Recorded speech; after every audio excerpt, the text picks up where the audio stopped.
Então, boa noite para vocês. Meu nome é Mário, eu sou consagrado na comunidade, eu sou casado, tenho um filho de 2 anos, eu estou na vocação já há algum tempinho, um pouco mais de 10 anos, certo? Estou muito feliz em estar aqui com vocês. Eu quero acolher também, não somente vocês, mas o pessoal que está acompanhando pelo Facebook, pelas redes sociais. Sejam todos bem-vindos, né, a esse dia, esta noite de grupo de oração, onde nós viemos para receber de Deus uma grande cura, né? Uma grande manifestação dele, né? Hoje eu queria partilhar com vocês um pouco da oração, né? Que Deus conduziu, né, no nosso coração. Quando se pedia, né, Deus suscitava para que a gente louvasse, né, e agradecesse e acolhesse aquilo que Ele nos estava dando, me vinha uma grande alegria, assim, né? Uma sensação de acolher com alegria aquilo que Deus me dá, né? Aquilo de saber que aquilo que Deus me dá é bom para mim.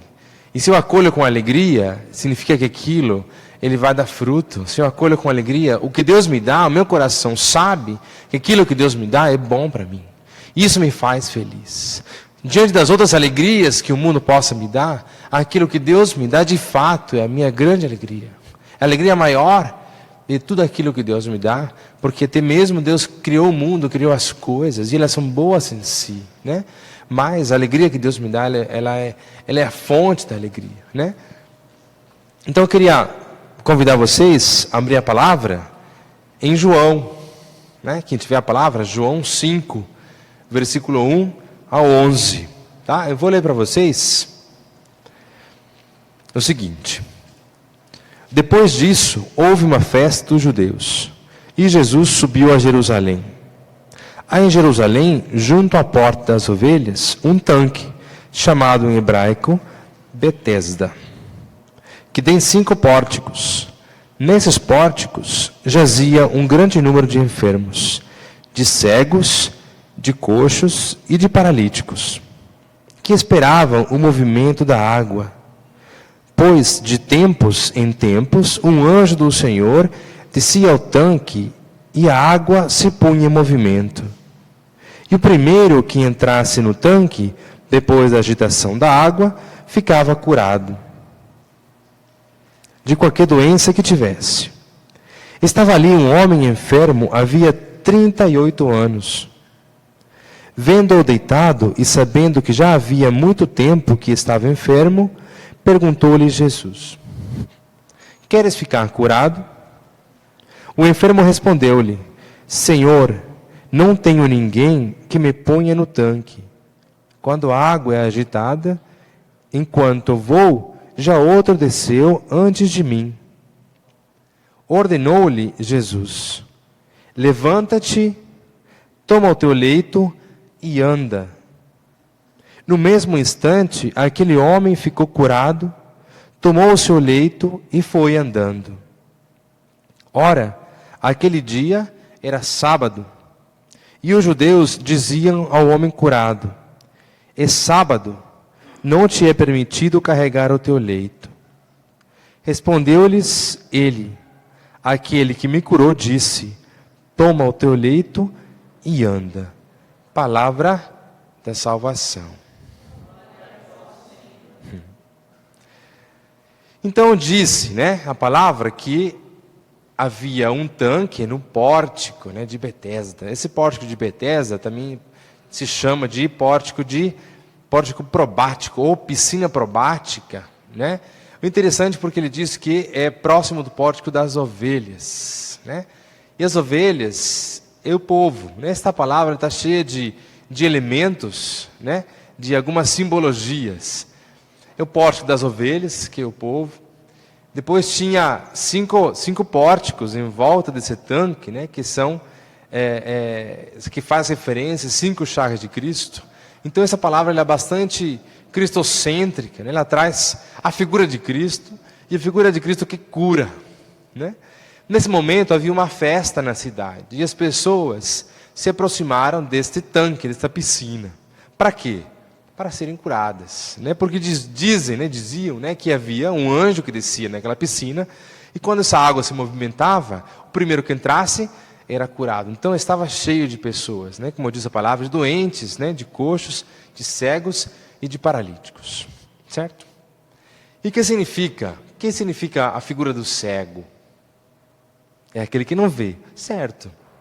Agora o cego é aquela pessoa que carece de entendimento, aquela pessoa que é incapaz de acolher o conhecimento, a palavra de Deus, de receber a palavra, aquele que não consegue enxergar. Talvez ele olha com os olhos, mas não consegue enxergar. Aquele que pode talvez escutar com os ouvidos, mas ouve, mas não escuta. Aquele que talvez ouve por aí a palavra, né? Mas ela não consegue assimilar, a palavra não entra, a palavra não desenvolve, a palavra de Deus ela não consegue criar um fruto, entrar como uma semente e frutificar. É aquela, sabe aquela pessoa que talvez até tenha uma boa intenção, uma pessoa boa, que talvez até frequente a missa, talvez até tenha bons sentimentos, mas ela vive num mundo onde ela não consegue ver nada. E ela vive simplesmente como que por inércia. E ela se movimenta, ela fala, se relaciona com as pessoas, até mesmo com Deus. Né? Às vezes a pessoa diz, nossa, graças a Deus por alguma coisa. Né? Ou de repente tem alguns sentimentos em favor do outro. Mas a palavra em si, aquela palavra que em nós ela entra e gera fruto, ela parece que ela não consegue penetrar. E aquele cego que anda assim, né? Pegando nas coisas, não dá passos firmes, certo? É lento, não tem segurança, né? Porque ele é incapaz de enxergar as manifestações de Deus, né? E quem que é a figura do coxo? Né? A figura do coxo é aquele que é manco, são os claudicantes, né? Aqueles que não perseveram. Talvez é aquele que de repente ele consegue ter uma certa assimilação da palavra, talvez ele não é cego, né? Talvez ele ouve, talvez a palavra de Deus ela consegue gerar nele talvez uma provocação, e ele vai seguindo, né? Talvez até frequenta algum grupo, algum meio de serviço, né, de bem para os outros, né? Talvez uma pessoa de bons sentimentos, que quer se engajar em alguma obra de caridade, mas na hora de dar passos firmes, na hora de caminhar, na hora de ir em direção ao Cristo, ele não consegue, porque ele é coxo, né? Ele é coxo. Quem consegue ficar em equilíbrio por muito tempo? Eu sou meio ruim de ficar em equilíbrio, né? Porque eu não consigo dar passos firmes, meus passos são curtos, certo? Eu não tenho destreza, não tenho habilidade. Eu coxo aquela pessoa que ela consegue dar alguns passos, mas quando vem um vento forte, quando vem alguma provação, alguma provocação, alguma doença, ela cai. Quando vem uma tentação, né? Quando os bens do mundo começam a brilhar aos olhos, a pessoa tem um sentimento para com Deus. Estou dizendo sentimento ele pode estar ou pode não estar. Ela não é firme. Então quando a pessoa se decide muitas vezes por Deus, por uma vida em Deus, uma vida de disciplina, de firmeza, e ela busca, mas logo as coisas do mundo, elas são atraentes demais. O próprio pecado envolve a pessoa, né? A sensualidade, o erotismo, a ganância, né? Tudo isso vai me envolvendo, e logo eu caio, logo eu escorrego, aí volto, poxa vida, mas é muito difícil, é grande demais para mim, né? O segmento de Deus, ele é exigente demais. Se ele fosse mais simples, né? Já ouviram isso alguma vez? Vocês já falaram isso alguma vez? Se o segmento do Senhor fosse mais light, mais de boa, né? Mais maneiro, né? Sei lá, quantas coisas, né, que a gente pode pensar, escutar. Aí eu seguiria, aí acho que aí eu iria. Mas não, mas o segmento do Senhor, ele é exigente. É para gente como você, que é jovem. Mas o que acontece? O meu coração jovem, Ele é um coração que ele é grande demais. E como ele é grande demais, ele, para se encher, para ser preenchido, precisa de algo que seja grande demais. Ou seja, meu coração tem desejos enormes. Tem desejos, tem uma sede gigante de desafio, de coisas que me levem a uma exigência enorme. Só que acontece, quando eu traço aquele plano de uma exigência, quando Deus me chama uma coisa grande demais, que é a minha vocação, no caminho, até Deus eu olho para outras coisas e me distraio no caminho. Não é por maldade do meu coração, porque me distraio. E porque meu coração é belo, ele se atrai pelas coisas belas. Mas as coisas belas ainda não são Deus. As coisas belas são coisas. São reflexos de uma beleza. Da grande beleza que é o Cristo.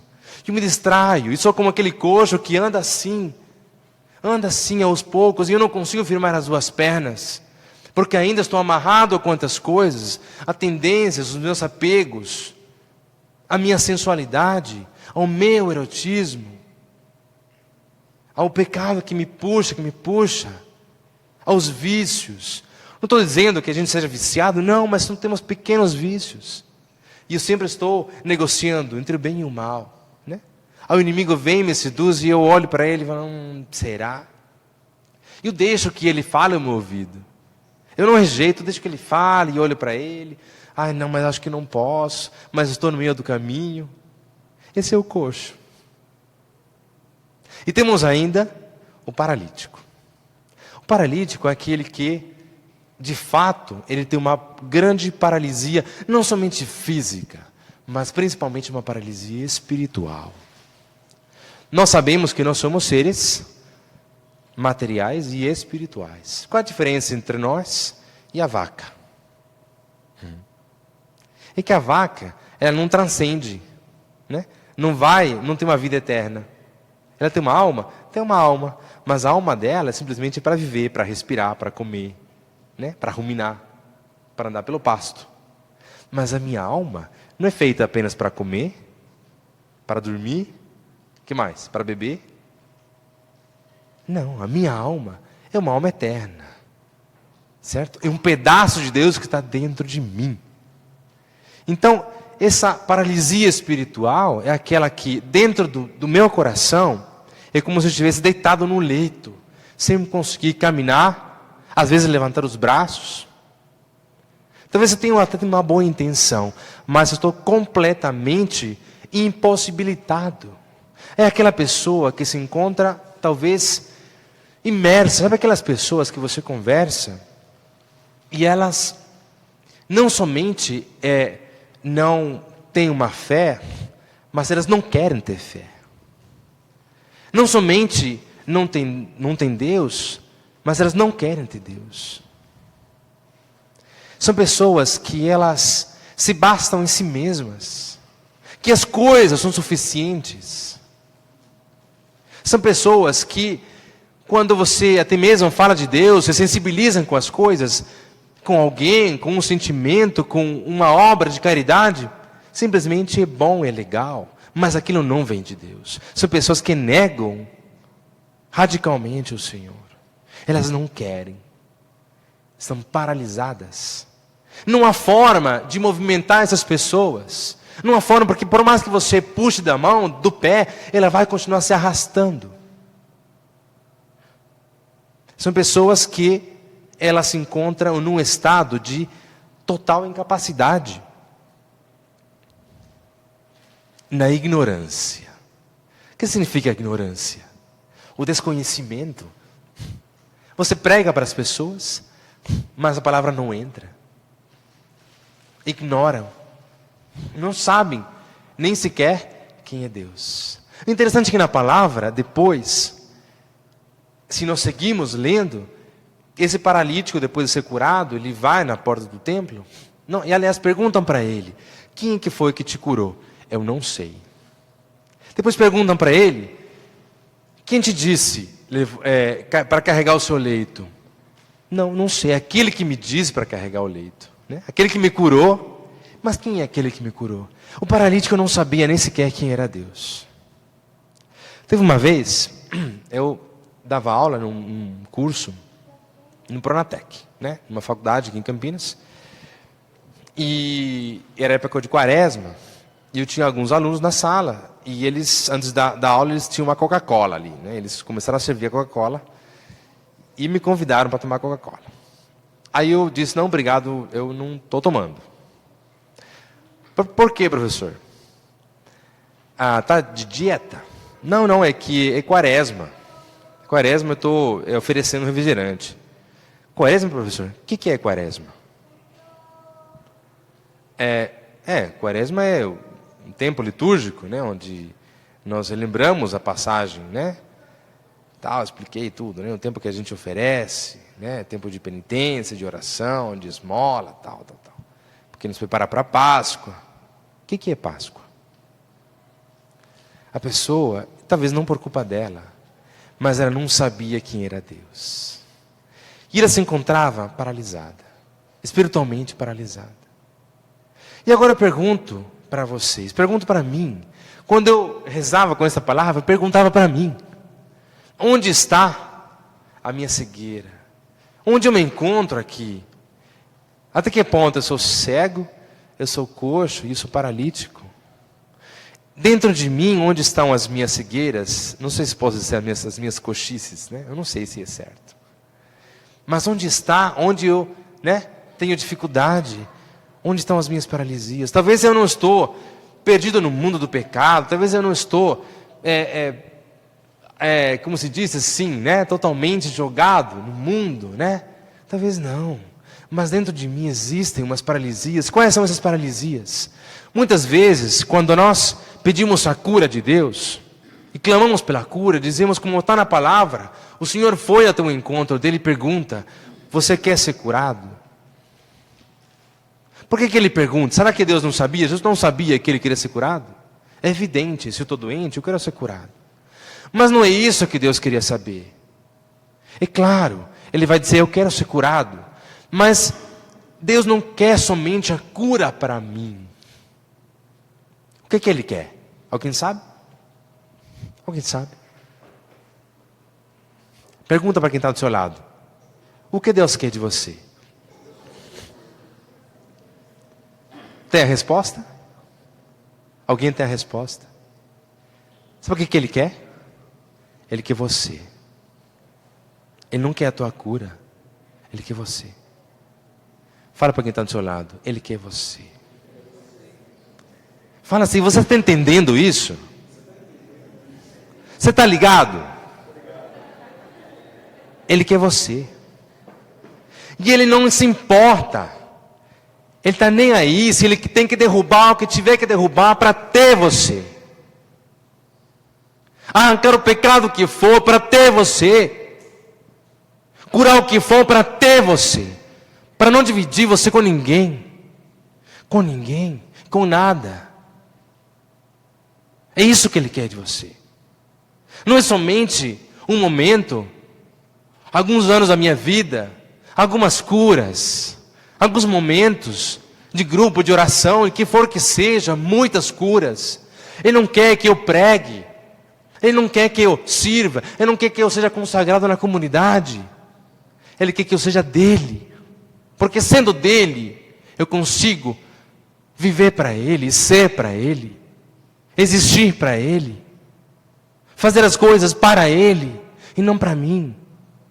Aí sim eu consigo viver dele para ele.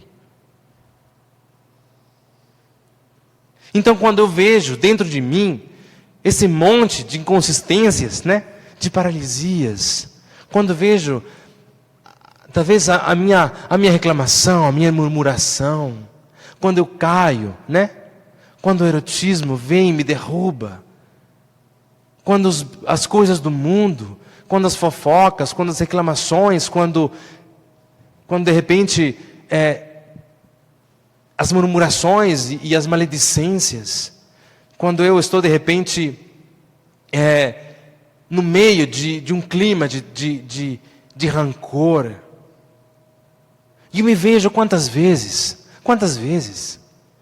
com sentimento de raiva, de vontade muitas vezes de xingar as pessoas, de sentimento de vingança.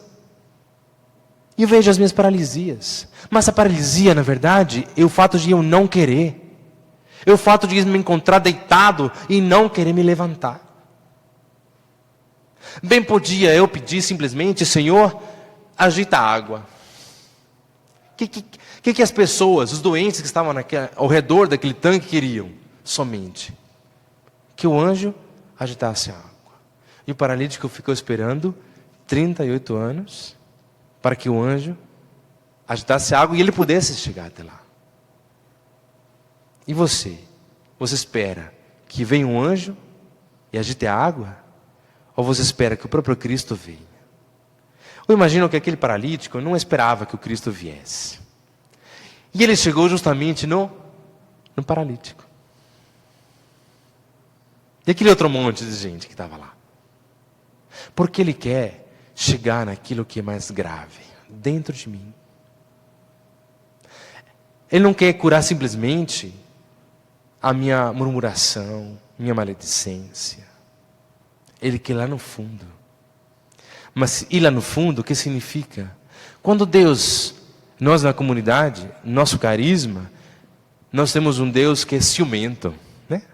Nós estamos acostumados com um ciúme que é ruim, né? Mas o ciúme de Deus é um ciúme daquele que não divide com ninguém. Porque Ele de fato tem direito sobre mim. E eu dei esse direito. Ele não teria esse direito se não tivesse dado. Mas Ele tem, porque eu dei para Ele. E quando Ele vem, quando ele percebe que Ele pode me perder, e não estou dizendo me perder assim, talvez para sempre, mas com coisas pequenas, sabe? Com pequenas coisas, com uma mentirinha, com um olharzinho diferente, com uma infidelidade, né? Ninguém vai perceber, né? Se não devolver o troco. Ninguém vai perceber se eu vou, sei lá, fazer alguma maracutaia com imposto de renda. Sei lá, e outras coisas, porque tem muito disso. Afinal, todo mundo faz. Quando ele percebe que eu, de repente, vou furar o sinal vermelho, vou entrar numa rua que não pode. Esses dias eu estava na rua da minha casa, uma subida assim, né? E tem uma rua assim, tem um semáforo, né? E justamente para controlar, né? As duas, um cruzamento, né? E eu estava subindo e queria burlar o cruzamento, né? E passar para o outro lado, assim, né? Porque eu falei, não tem placa direito, tal. E um dia estava com a minha esposa no carro e ela falou assim: sabe que isso é proibido? Aí eu, nossa, tão besta, né? Aí eu fiquei quieto, falei, pois é, não sei. E eu fiquei pensando, meu Deus do céu, se meu carisma é da fidelidade, eu estou assim, na maior furação do carisma, assim. Totalmente errado, né? Falei, Jesus, até nisso, mas estou com pressa. Então vou fazer o retorno. Aí vem a pergunta, quanto custa a minha fidelidade? Quanto custa a minha fidelidade? 1 minuto, 2, 3, 5, R$1, 2, 5 milhões. Não tem preço, a minha fidelidade não tem preço. E quando chega Jesus, né? E pergunta, você quer ser curado? Ele diz, sim, eu quero. Então carrega a tua cama. Mas o fato de ser curado não é simplesmente a minha doença. O Senhor quer se dar por inteiro. É tão profundo, porque se eu digo, Senhor, eu quero ser curado, mas se eu digo, eu somente quero a cura, eu estou dizendo assim, eu quero somente a cura, mas não o Senhor das curas. E quando digo, eu quero o Senhor das curas, né? Lá no Peru tem uma devoção popular, que é do Senhor dos Milagres, que sai em procissão em outubro, muito popular. E a gente costuma dizer assim, muitas pessoas querem os milagres do Senhor e não o Senhor dos milagres. Porque quando eu aceito e eu acolho o Senhor dos milagres, o Senhor das curas, Ele vai começar a retirar de mim aquilo que me afasta dEle. E quando Ele começar a retirar de mim aquilo que me afasta dEle, eu vou começar a sofrer. Nossa Senhor, por quê? Porque Ele vai começar a arrancar a murmuração, o erotismo, as mentiras, as infidelidades, os pecadinhos que eu me acostumei, as doencinhas que eu me acostumei. Ah, mas o cego desse lado, não interessa. Tá bom, eu já vou na missa de domingo, já entrego a cesta básica, já vou no Bom Pastor, né? Eu já sirvo aqui na comunidade, eu já sou engajado. Eu tento viver um namoro santo, casto, às vezes eu caio, mas eu estou buscando. Mas eu estou buscando, certo? E tá bom para mim. Eu tenho uma paralisia na área da minha castidade, que eu não consigo sair. Eu não consigo me desvencilhar, eu não consigo superar. Ah, mas eu estou me esforçando, mas estou aí. Mas tá bom. Mas me confesso, estou bem, tal, vou num grupo, rezo, choro, sinto, Deus vem, Deus me cura. Nossa, foi tão bom aquela cura que eu recebi, a pessoa rezou, falou tantas coisas que eu não que sou Deus e eu sabíamos. Nossa, que lindo, Deus é lindo. Amém, Deus é lindo. Mas quando Ele começa a arrancar as coisas, eu começo a sofrer, e aquilo começa a doer, o que eu digo para o Senhor? Para. Eu quero, mas não tanto. Eu quero a cura, mas não tanto. Eu quero só esta cura e esta cura, porque me faz sentir bem. Eu me sinto bem, me sinto confortável, cômodo, espiritualmente confortável. Mas Deus está nem aí para o seu conforto espiritual. Deus não quer que você tenha momentos de paz. Deus não quer que você tenha momentos de conforto. Deus, o que Ele quer é que você tenha Ele. E que quando você tem os momentos difíceis, você tenha Ele. Quando venha a tempestade, quando venha a tentação para furar a castidade, você diga, eu tenho você. Quando vem a tentação do vício, você diga, eu tenho você. Porque eu sou teu, porque eu decidi entregar a minha vida para você. Porque Cristo é uma pessoa. Aí você vai dizer assim, Ele é meu e eu sou dele. Aí eu sou capaz. Nesse ponto eu digo, eu sou capaz, porque nesse momento vem a graça. Primeiro eu dou o passo, e a graça vem e me segue. Igual a fidelidade. Igual a fidelidade. Pode ser que de repente, em algum momento, eu escorrego na fidelidade, mas eu digo, Senhor, me alcança. Me alcança por misericórdia. E pela graça da misericórdia, a fidelidade vem e me alcança. E ela me abraça. E eu consigo ser fiel mesmo na tentação. Porque por graça da misericórdia, ela consegue me alcançar. Então eu te pergunto. Há quanto tempo você está com essa doença? Que penso que você reflita agora, porque aquele paralítico estava há 38 anos. Toda vez que ele queria ir, ele tinha uma boa intenção. Ele queria ir na água, mas ele não conseguia. Veio Jesus e o convidou. Ele sabia que estava há 38 anos. E você, e eu? Há quanto tempo? Aquela doença te incomoda? Aquela doença te dói? Te machuca? Te fere? Há quanto tempo? Quer ficar com ela? Pergunta para quem está do seu lado. Quer ficar com essa doença? Quer mesmo?